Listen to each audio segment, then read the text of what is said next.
નમસ્કાર ફિકર આપની સાથે હું છું શિવાની। આજે સૌથી પહેલા ફિકર ખેડૂતોની। ઠંડી મોડી છે અને શિયાળુ પાકની સ્થિતિ ચિંતાજનક છે અને તેમાં હવે અંબાલાલ પટેલે કંઈક એવી આગાહી કરી દીધી છે કે ખેડૂતોને ડર છે કે શું હજી પણ પાકને અનુકૂળ વાતાવરણ નહીં મળે કે શું।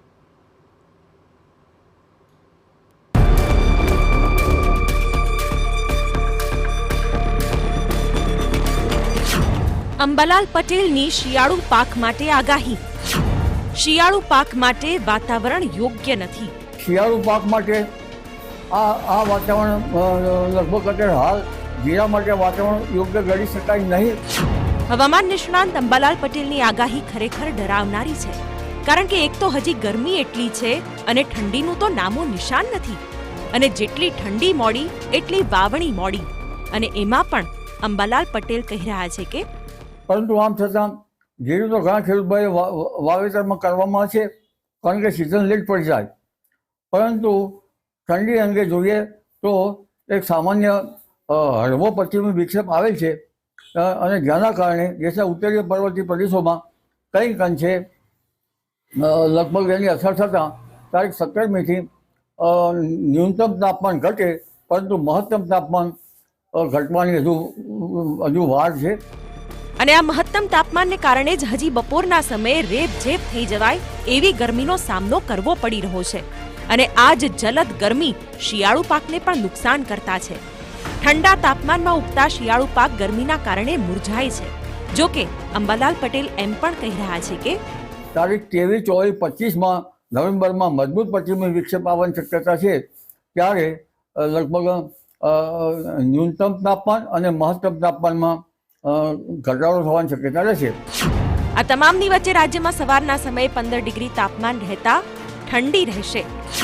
22, 23 અને 24 નવેમ્બરે અરબ સાગરમાં લો પ્રેશર બનવાની સંભાવના છે।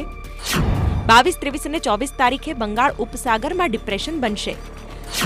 નવેમ્બરમાં ત્રીજા સપ્તાહમાં સાયક્લોન બનવાની શક્યતા। તો 29 નવેમ્બરથી ન્યૂનતમ તાપમાન 8 થી 10 ડિગ્રી રહેશે। 22 ડિસેમ્બર દરમિયાન દેશના ઉત્તરીય પ્રદેશોમાં હિમવર્ષા થશે અને ત્યાર પછી ઠંડી આવશે। જો કે દિવાળી પછી શરૂ થતી રવિ સિઝનમાં રાજ્યભરના ખેડૂતો રવિ પાકોની વાવણી કરતા હોય છે, પરંતુ ગુજરાતમાં અત્યારે દિવસ દરમિયાન તાપમાન વધુ રહે છે। રવિ પાકના બીજને અંકુરિત થવા ગરમ તાપમાન અનુકૂળ નથી હોતું, ત્યારે ચણા, રાઈ, લસણ, જીરું, ઘઉં, ધાણા, ડુંગળી, મેથી જેવા પાકોની વાવણી મોડી કરવા પણ ખેડૂતોને એડવાઇઝરી જાહેર કરી છે। ગત વર્ષ પણ ખેતી માટે એટલું સાનુકૂળ નથી, તેમાં મોડી ઠંડીથી ખેડૂતોની ચિંતા વધી છે। ત્યારે જોવાનું એ રહે છે કે મોડી તો મોડી, પણ ક્યારે ખેતી લાયક ઠંડી શરૂ થાય છે। Bureau report, TV9।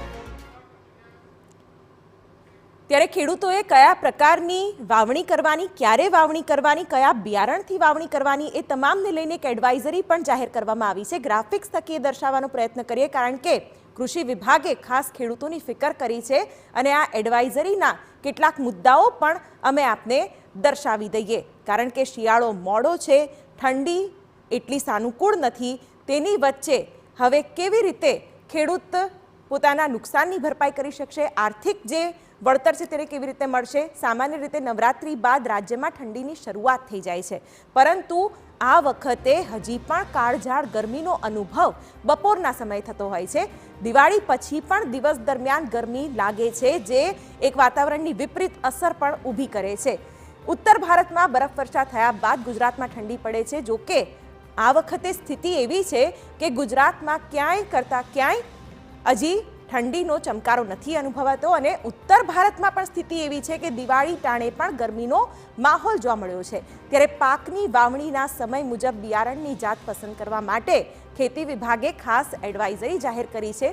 સમયસર કે મોડા ઉગાડવાના બિયારણની જાત ધ્યાનમાં રાખવી જોઈએ, એટલે કે ઠંડી મોડી પડી છે તો કયા પ્રકારના બિયારણનો ઉપયોગ કરવો તેની પણ વાત કરવામાં આવી છે। 15 નવેમ્બર સુધી જો વાવણી શક્ય ન બની હોય તો મોડા થતા બિયારણ લેવા માટે પણ એડવાઇઝરીમાં ઉલ્લેખ કરાયો છે।